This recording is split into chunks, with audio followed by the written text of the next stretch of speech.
Good morning, good afternoon, good evening. This is Carla from MindPlore with Carla and Friends. And I have to admit, I am very happy to be here.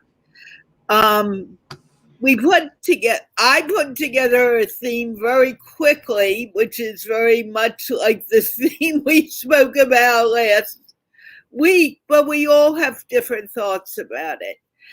And having said that, I want to tell you that Ozma isn't feeling well, so she isn't here. And Allison is shooting a movie in Fishkill, New York, so she can't be here. But hopefully, in the next 2 weeks, Allison will be back.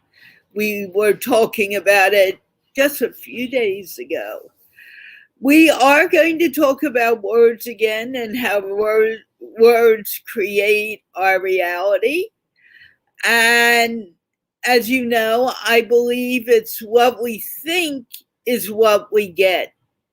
And when I'm negative, nothing seems to go right. But when I am thankful for everything that comes my way, things begin to shift and go right.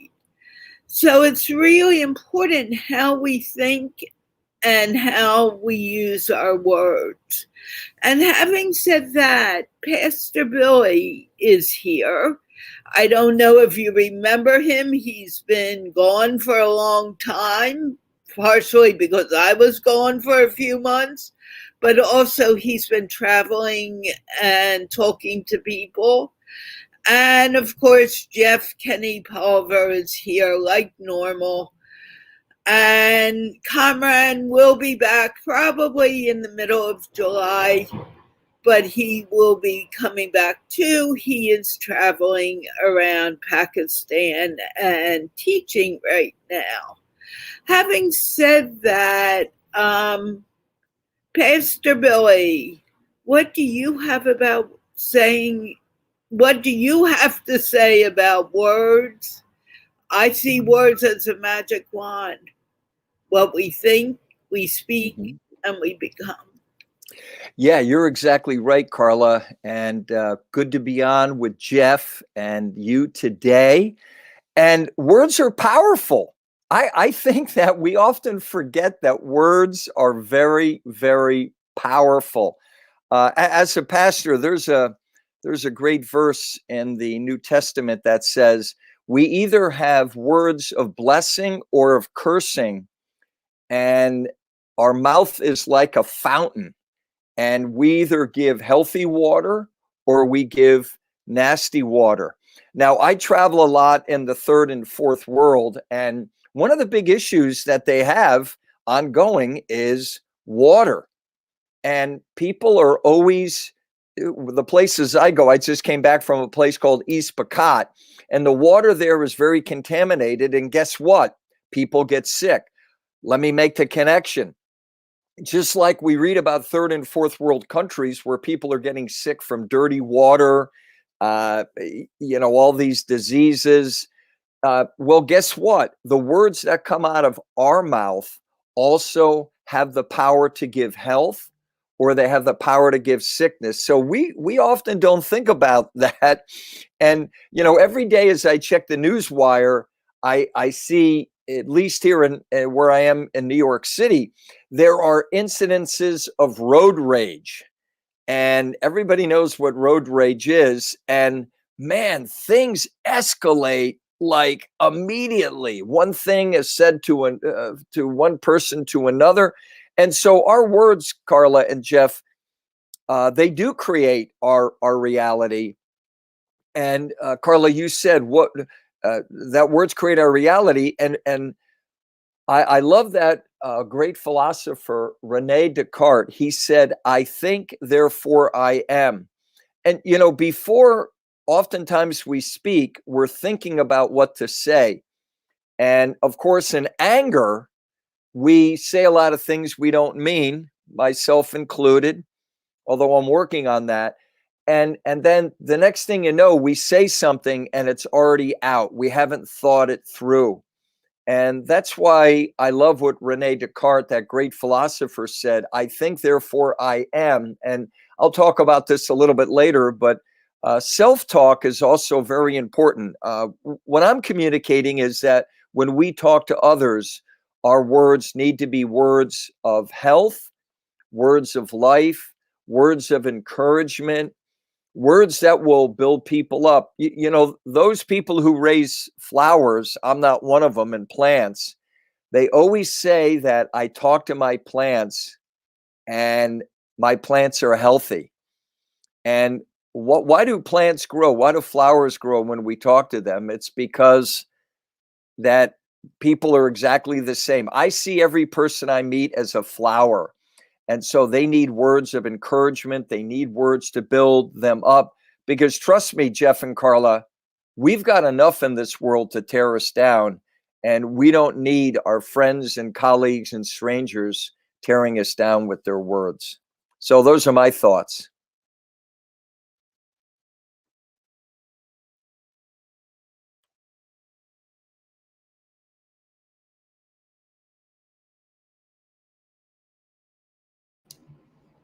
You're muted, Carla. And like always, I forgot to unmute myself, but I do agree with Pastor Billy. Pastor Billy, please mute yourself. I do agree with him. That is how we begin our lives. It comes with a word or with a sound. And those sounds become our reality. Jeff, do you want to speak? I'm sure. Words are, everything in the entirety of, if we wanted to define how we communicate or how we connect or how we share. And I'll just go over three words that I have in front of me: habits, intuition, and transformation. And I think that there are words that do reflect our habits, and that when we examine our habits that may be impeding pathways to our goals and encourage beneficial ones, we're able to better communicate and bring more light into this world. Words around intuition, not everybody feels comfortable speaking what they see in their head space. But when we allow the limitless power of our unconscious mind to answer problems by looking at the symbols and memories and hunches, we're able to actually get to a higher self. Whether this is through communicating through our dreams and sharing those dreams with others as a prophecy of sorts, or just as a way to communicate. And words, much as they shut people down, they also open them up. And when we allow the energy of fear to be transformed by love, creativity, and compassion, we are opening up to an unbounded moment in time. And so I do believe that words have that empowering ability. And when we select those words carefully and respect the words of each other, we're able to move forward in the state of now, as much as move forward in any state, past, present, or future. And it's ultimately it's the words that become the narrative of our lives, and how we see ourselves and how others may see us in the past.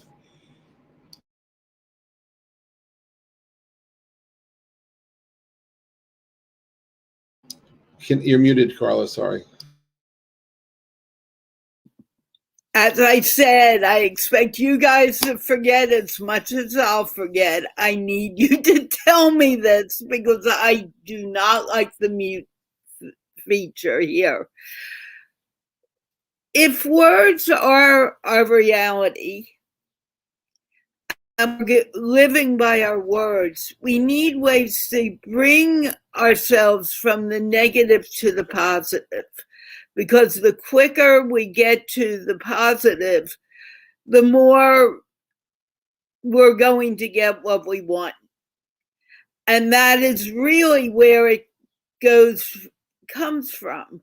And I'll give you my take, but I'd like to hear your takes first. And I'll start with Jeff this time, and then we'll go on to Pastor Billy. Could you just be clear? I just want to better understand the framing of what you'd like me to comment on. I was listening, but I was looking for the hook. I want to help people come up with ways of turning themselves from the negative to the positive. Remember, when we could hear 9 really great remarks about ourselves and we're feeling really good, and someone comes and says, that was the worst thing I ever saw done. What do we hear? We hear the negative. If we allow it. Okay, so I have a practice which others might want to follow or discover for themselves, but I have a filter on fear, uncertainty, and doubt. And I do not knowingly allow people to shift me. That I am confident enough in who I am and what I'm doing, that while I will listen to others, when I'm on a mission, I will continue on my mission.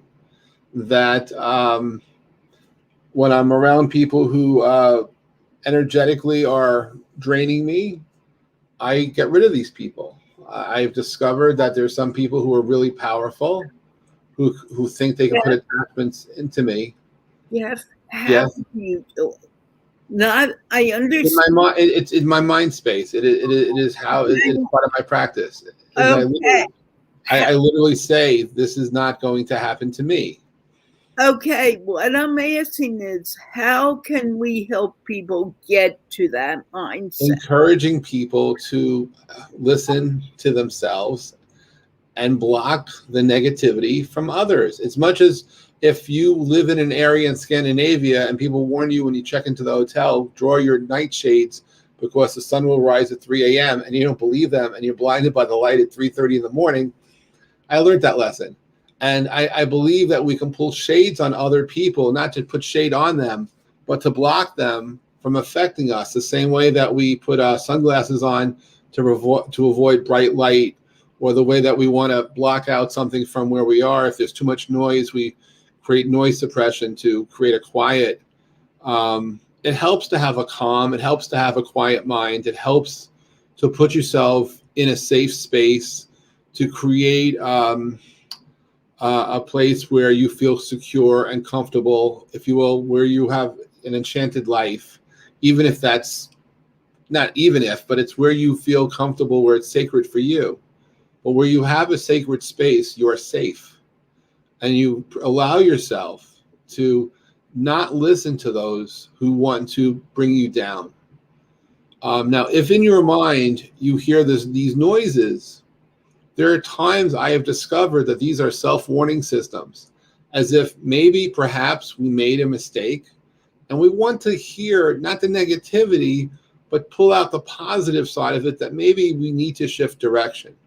Maybe we misunderstood the situation in front of us and we have to take another look, but not from the perspective like, oh my goodness, I'm going to allow somebody else to stop me in my tracks, take what is an absolutely beautiful sunny day and turn it into a rainy day. No. If we don't allow, there are people who love to do this to others. And I've learned by blocking these people with my mind and taking a positive approach and embracing people as positive souls and have heartfelt conversations. Because, at one level, as Tesla would explain, life is all about energy, vibration, and frequency. And there's some people who naturally have a high vibration, and certain words have a high vibration, and other words and certain actions have a low vibration. And if you want to have a crummy day, I promise you that if you fill your mind with these low vibration words, you're going to have a crummy day. And if you allow yourself to go to a higher vibration, you might bring others there too. And you shift not only yourself, but others around you. But it comes from allowing yourself to be positive and giving yourself permission to be positive. That's why it's like, there are people of wounds. I mean, there's no doubt that there's things in our past we've been hurt, right? We've been hurt by others. Sometimes we've hurt ourselves. But when we get through those moments and we see that that today is a new day. Today is a chance to do something different. Today is the first day, literally, of the rest of your life, and you are unbounded in where you can go. When you understand that life is filled with light, and you can be that light, you are unbounded. Now, if someone doesn't recognize that, that's a learning opportunity. I'm not here to teach them the difference between darkness and light. That is something which I hope they can discover. But when they embrace the lighter side of things, they will have the power of the force to reduce the influence of negativity upon them.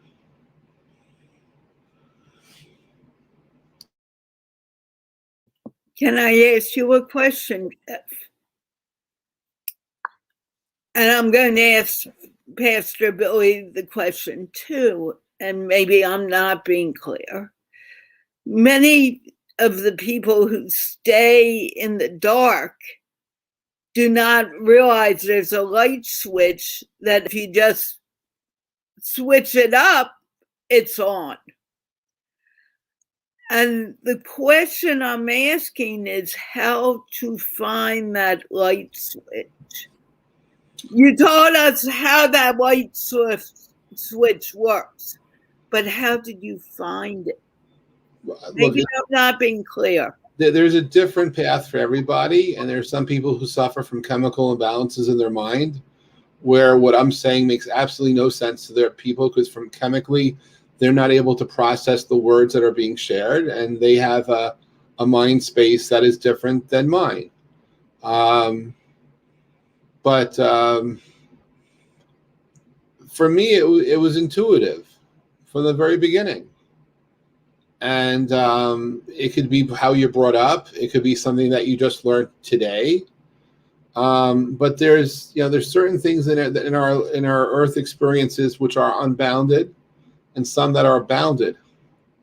And if one were to embrace in a positive lifestyle and encourage other people to be the best person they can be, and create a life filled with positive affirmations, they will create habits. I mean, for me, it is the habits that sometimes impede the pathways to people's goals. But when we encourage people to have beneficial habits, it will open them up to the light. When we think about the intuition, some people are shut down because they have an idea that's a world-changing idea, but the person they're sharing it with, or the people they're sharing it with, don't get it. So they're shut down. And if these are the same people who intuitively know that they could be positive, but they're afraid, or they learn to be fearful of sharing their truth, they end up having a life of being shut down, even if they want to speak their truth, but they don't have an audience to speak their truth, and they don't have the encouragement to build up. And it's when you have that encouragement that you can allow the energy of the fear that you once held to be transformed by love, by creativity and compassion, and shift yourself. But it's something which it's a catalyst and a reaction, like an enzyme. I have found people that when I speak in front of a room, I could usually shift the energy in the room. Not all the time, but usually. Particularly, even though I don't go to church, I bring people to church sometimes when I speak, because we find a commonality of the soul. And when we have heart-based conversations, we're all the same. And I believe that when we can vibrate together, we could change the world. And part of that is being open. And while we're supporting each other energetically, we are in a place filled with love. So maybe, Carla, what I'm telling you is that if the person is looking to shift can find love at the highest level, they will be safe. And if they can learn to love themselves, love will conquer everything. And I agree with every word you said. I just was trying to get it a little more practical, which I'm not sure we can. That's why I kept on questioning you. Hello, Pastor Billy. Yeah, here. Hey, I could listen to Brother Jeff all day long. So love it. And I words to me, I mean, here's what we're talking about, right? Words create our reality. And guess what? I'll be a little practical. If we're a nasty person, guess what? We attract nasty people. If we are a mean person, we attract mean people.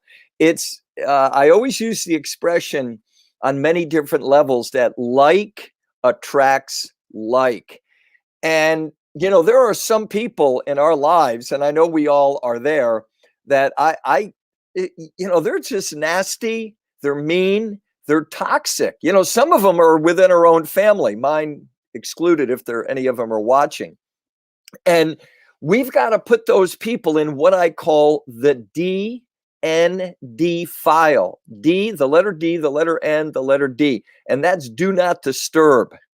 So, the only time a rattlesnake's going to bite you is when you start messing with it, to use the Southern expression. And so we really have to avoid. It's not that we don't love those people, but oftentimes you've seen the Heisman Trophy, right? The Heisman Trophy has that guy with his arms stretched out, and that Heisman Trophy is depicting somebody that has a football and they're running for the goal, and they have their arm outstretched in order to push away anyone who will get in their way, who is an obstacle to making that touchdown. And really, in a nice, kind, loving, and I would say God-centered way, we need to challenge those people and to say, hey, you know what? You're using words that are unhealthy. You're actually using words of death, because I think Jeff and Carla, we could agree that we can kill people emotionally, psychologically, not physically, but we can kill a person's spirit with words. I know that I've talked to many men my age. They said, my father told me when I was a young boy, my father said, you're never going to amount to anything. And guess what? They never amounted to anything. And so, again, I go back to what I said earlier about that great verse in the book of James in the New Testament, that words have power to give life and words have a power to give death. And Jeff, I love what you said about habits, intuition, and transformation. And that's the acronym for HIT, HIT, HIT, habits, intuition, and transformation. So the habits that we develop with our speech, with our mouth, I've been married to the same beautiful woman for 41 years. We just celebrated our 41st anniversary. We have 5 kids. They're all married, and we have 9 grandchildren. Just had our newest grandchild born 3 months ago.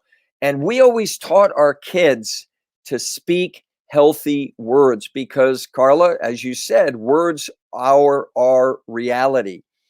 And what we say is what we get. And why do we need to spend time with positive people? Jeff was talking about this, and Jeff was using terminology about lights and vibrations. And I would just put in my context, I would put in the word God or Jesus, Messiah.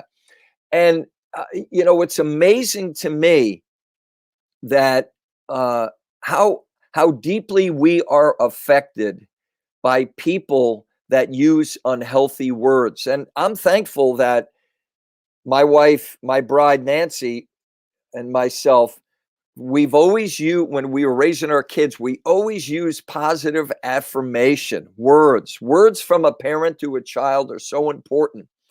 And if we're raised with criticism, we're going to have critical kids. If we speak criticism to our children, our kids are going to be raised up as critical people. And we also need to check ourselves. And Jeff and Carla, you've talked about this, love at the highest level.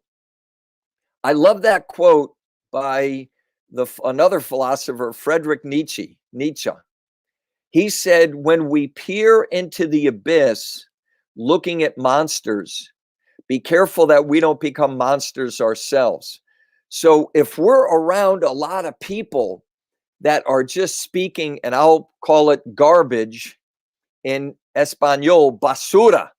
If we're around a lot of people that are speaking garbage, then we need to change the atmosphere. Jeff talked about that. And I'm the same way, Jeff. I can walk into a room and I can change the energy. I just did last night. I was speaking at a graduation event, and everybody looked like they had been sucking on lemons, right? I mean, here, this is a very happy time. There was about 100 people in the room, and they were just sitting there, you know, with their arms crossed and scowls on their face. And normally, and those of us who are public speakers, we know this, that we can change the energy of a room, and I'll say with God's love, within 10 seconds. So what I did to change the energy of the room, I said, I need some volunteers. And I brought up two of the young people. I think one kid was 8 and the other kid was like 12. And they were my volunteers. I did some things. And within 10 seconds, the entire energy of that room had been completely changed. And we can do that whether we're in a group of people, and we can also do it one-on-one. And I'll give you my last illustration. And I used this illustration on someone in our church that is always negative. If you say white, they'll say black. If you say up, this person will say down. And so one day I saw him in the hallway of in our church building, and I'll call him Joe. So I walked up to Joe and I said, hey, Joe, good morning. And he had a grumpy look on his face. And I grabbed his arm. You're going to love this. I grabbed his arm and I said, Joe, I don't know if I've ever shared this with you before, but God has given me the ability to detect people's blood type just by grabbing their arm.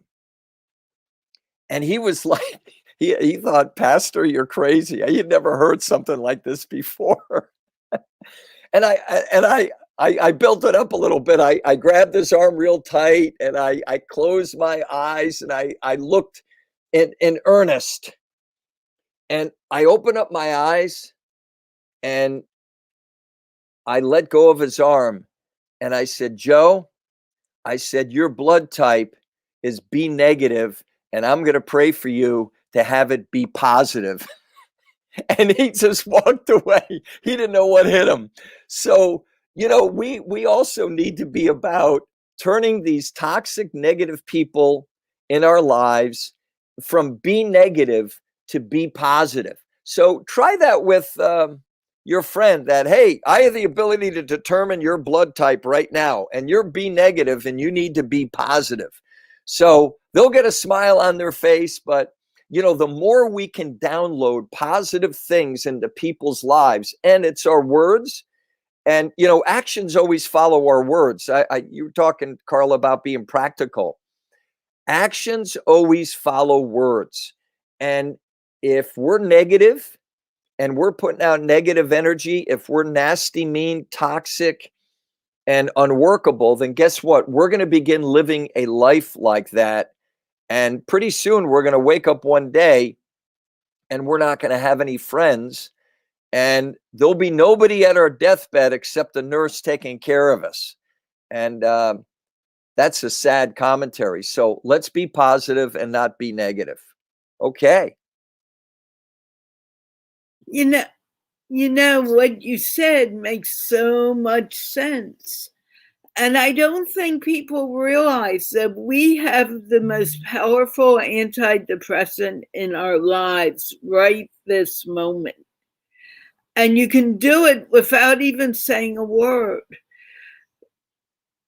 Sometimes it's necessary. Remember when you'd fall off your bike and your mom would come running and say, everything's okay, and sweetie, please smile.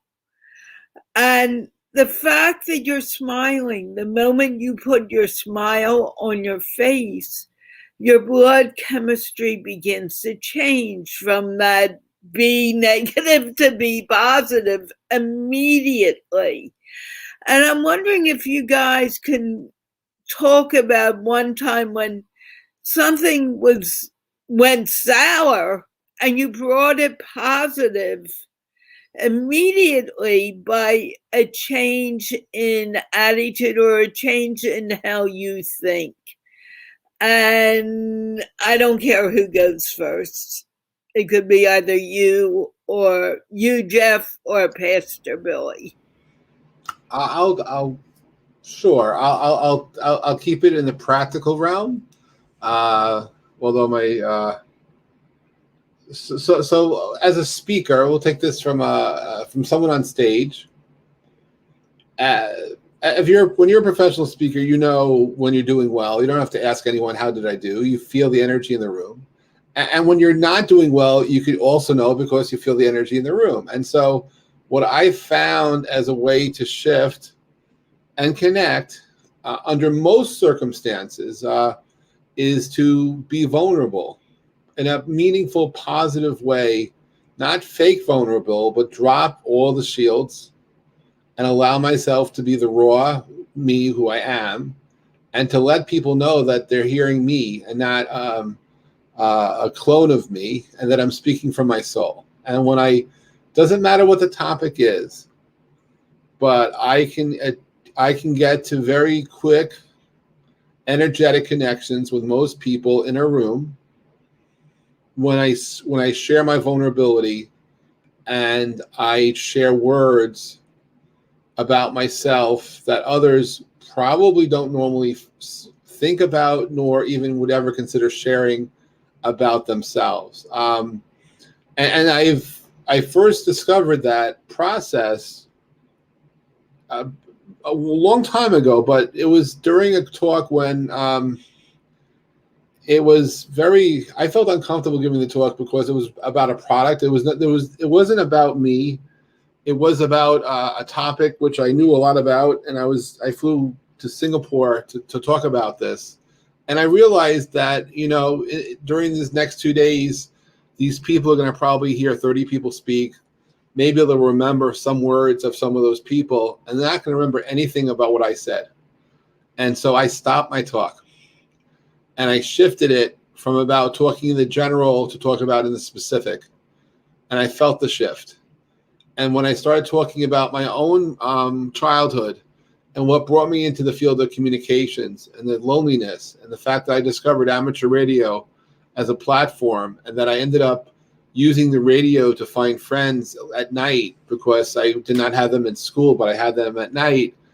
It didn't matter from where in the world these people were from.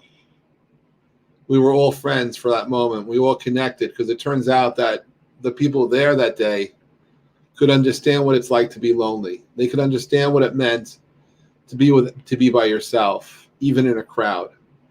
And the intimacy of the moment of when I discovered radio with a thanks to my uncle, one of my uncles, that transformed me.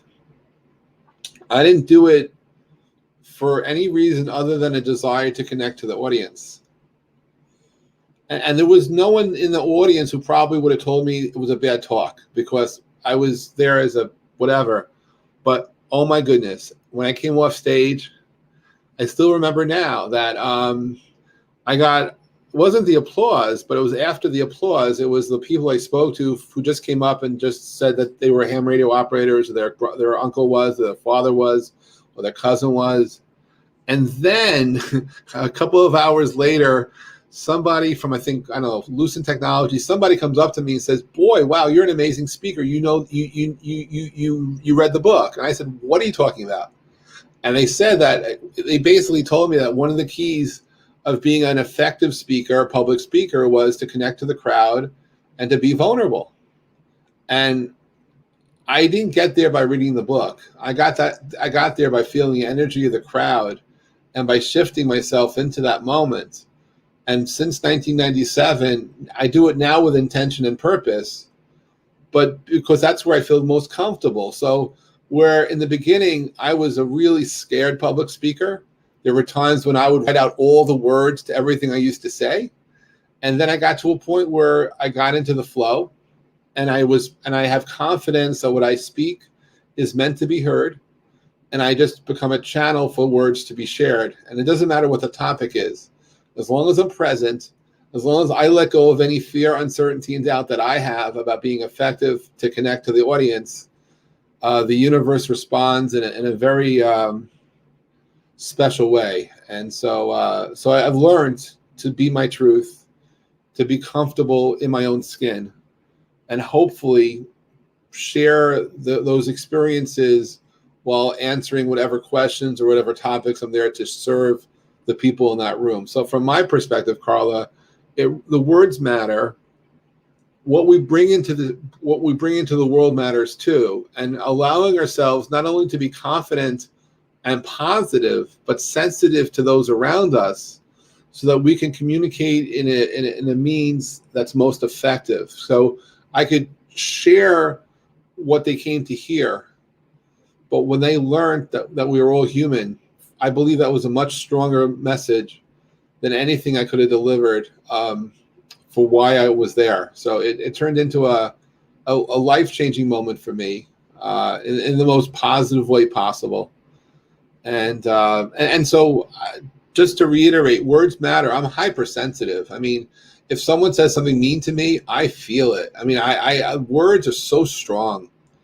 And I live by the lyrics of certain songs. And it's like I have songs playing in my mind all the time. They're messages that are there.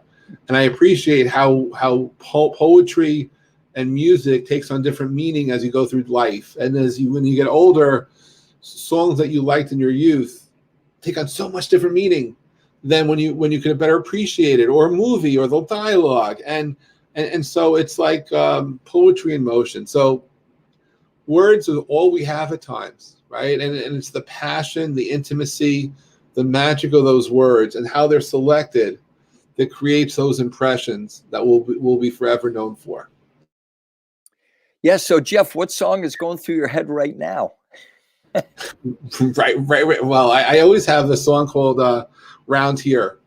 There's certain lyrics that are just absolute poetry, but it's yeah. I mean, there's a few songs, but "Round Here" is one, and all You Need Is Love was playing also, because I was like thinking it's there, right? And it's but it's hard to say all you need is love if you're dealing with people that don't know love, right? And it's hard to speak about, and that's the other thing I discovered, is that my truths are not other people's truths, because we don't have the shared common experiences, and that raises biases I have about doing things. But when I bring it back to human experience and just being me, I mean, it was really about learning to communicate and find others to touch with words that, which is defined the work I ended up doing. It was being able to find people around the world. I mean, I say it accidentally because it wasn't with intention, but in 1995, I created the first phone network on the internet by accident, because as a kid growing up with amateur radio, if you lived in Florida and you wanted to talk to someone in New York City or someone in California, I naturally operated a patch where I connected people from one location to the other without thinking about it. So when voice on the internet started happening, to me, it was natural to want to create a phone patch over the internet. And then I said, okay, well, why not do that all over the world seamlessly? So I did. And I didn't realize that I had created what, for people who remember Napster, this was like Napster for telephone calls, but many years before Napster and 7 years before Skype. But it was just an organic way of doing it. So it was totally not in the telecom realm when I was playing. But it was just, so I learned about nothing was impossible. I learned that we could do anything we put our minds to it. And, it didn't matter that I had no experience doing this stuff. That's when I discovered we are all unbounded. That if we allow ourselves to dream, words, right? Dreams. We need to dream. If we empower dreams, everything becomes possible. Yeah, you're a genius, Jeff. Thank you for sharing that. God bless. Thank you. And I apologize for ranting. No, hey, Carla, I'm going to jump in. I loved, here's some words that I think those that are watching that we can take away from our discussion today. Sensitivity, vulnerability, transparency. And I'm going to throw in one that you've never heard before. And, as a pastor, I like to come up with new words because it kind of like, so I may be in the pulpit and think about words. I mean, I'm in the pulpit for an hour every Sunday morning, right? And then during the week. So words are very important. And I've got to be really good on on the words that I use. So I always say that speech for a pastor is like a scalpel for a surgeon. Speech for a pastor, or really anybody. I mean, Jeff, Carla, for really anybody that's in the public view, speech for us is like a scalpel in the hands of a surgeon. You know, if you talk to a surgeon and they're doing microsurgery, a millimeter to the right, a millimeter to the left, guess what? That patient's going to bleed to death. They're going to use a medical term, they're going to exsanguinate.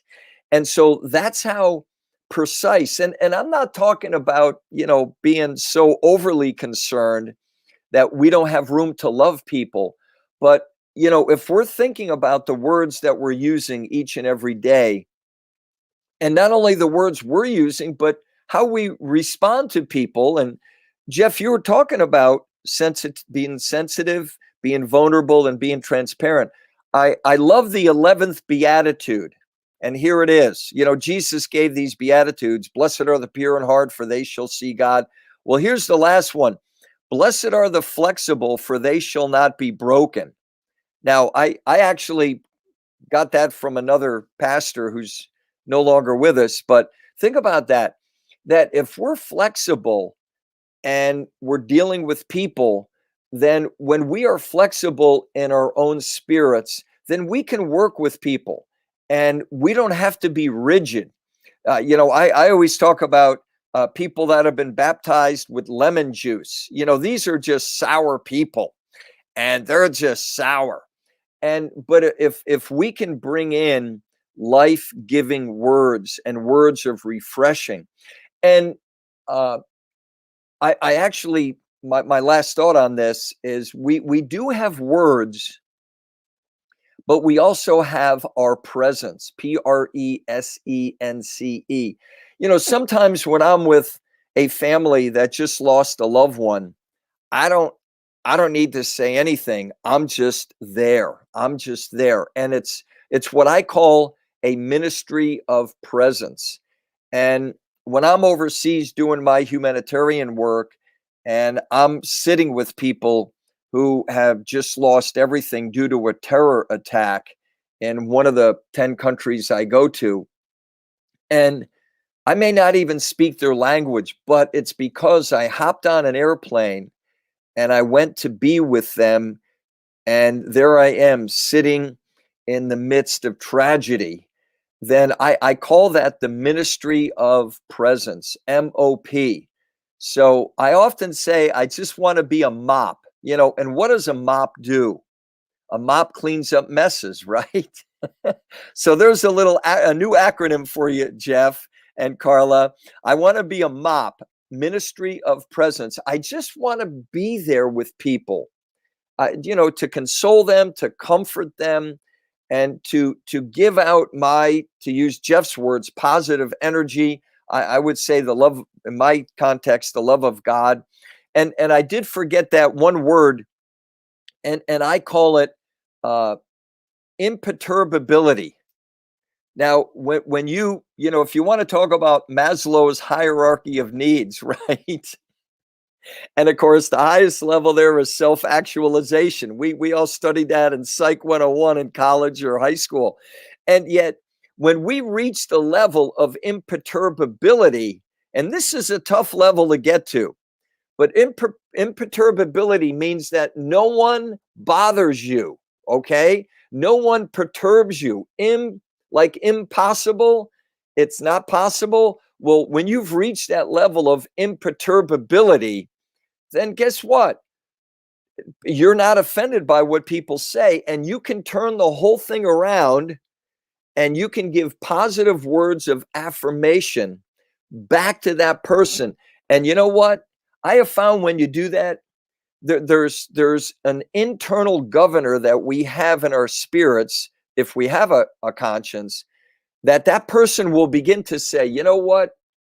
that pastor's right. I just said some very hurtful things and to that pastor, like if somebody disagrees with something in a message that I'm up there in the pulpit talking about, and they come up to me and say, I can't believe you said that. You know what I say? I always just say, thank you. I don't argue with the person. I just say, thank you. Thank you for sharing your thoughts with me. And then here we go. You turn that around, and then you become a positive influence. And then if that person does have a conscience and you help them flip on that light switch, Carla, you're talking about flipping the switch, and you can teach people how to flip on that switch and be positive and not be negative. And that's so true. Just learning to turn that switch. And sometimes even when you are, depending where you are on your journey, you may not even realize that you're in that negative mindset.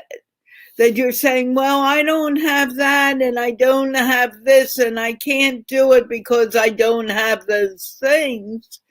That's not necessarily true. There are ways to get around it, but it's how you think and whether you even see it is another thing. You may not see it because you are so stuck in your past way of thinking. And we are coming to the end, so I want to ask both Jeff and Pastor Billy what their last thoughts should be for today. I'll just say words do matter. Be conscious of the words you choose. And remember that when you learn to love yourself, you can learn to love everyone else around you. And that there are times in our lives that when you love yourself, you're not being selfish, you're being caring. Sometimes it takes a lifetime to learn to take care of yourself so you can serve others. Certainly self-love was not something in my vocabulary. And when I always heard the combination of words, self and love, I thought it meant by some weirdness that it meant that I was being selfish. But I believe that as we want to care for divinity, we also need to learn to care for ourselves and be careful with our words. And Carla, I'll just close by saying words matter so much that we have to learn not to beat ourselves up. And this is where the fear, uncertainty, and doubt came from, full circle. So there are the outside words, the people who come in, who throw doubt on us. But we have to remember that we have to learn to love ourselves so much that we don't use those words on ourselves, that we don't cast doubt upon ourselves, that we are good people, that we can do what we want to do, that just because we haven't done it before doesn't mean we can't do it, that we can do it and we can be better and things can be better. We have to allow ourselves the possibility to believe.